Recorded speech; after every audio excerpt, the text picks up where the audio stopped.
અંકલેશ્વર શહેર એશિયાડનગર સામે ત્યાગીનગર ખાતે રહેતા સુભાષચંદ્ર પટેલની 17 વર્ષીય પુત્રી ભક્તિ સુરવાડી ગામ ખાતે રહેતા મિતાલી હેમંત પટેલ જોડે કાપોદ્રા પાટિયા પર આવેલ એપલ પ્લાઝા ખાતે કપડાં ખરીદી કરવા માટે ગઈ હતી,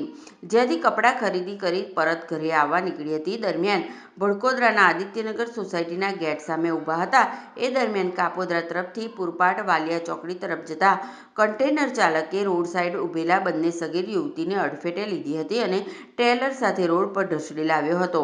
જેમાં મિતાલી હેમંત પટેલનું સ્થળ પર જ ગંભીર ઈજાના પગલે મોત નીપજ્યું હતું, જ્યારે ભક્તિને ગંભીર ઈજા સાથે 108ની મદદથી સારવાર અર્થે ખસેડવામાં આવી હતી, જ્યાં તેની સારવાર ચાલુ છે। ઘટના અંગે ભક્તિના પિતા સુભાષચંદ્ર પટેલ દ્વારા કન્ટેનર ચાલક વિરુદ્ધ ફરિયાદ જીઆઈડીસી પોલીસ મથકે નોંધાવતા પોલીસે ગુનો નોંધી તપાસ આરંભી હતી। અત્રે ઉલ્લેખનીય છે કે બંને યુવતીઓએ તાજેતરમાં જ ધોરણ 12ની પરીક્ષા આપી હતી।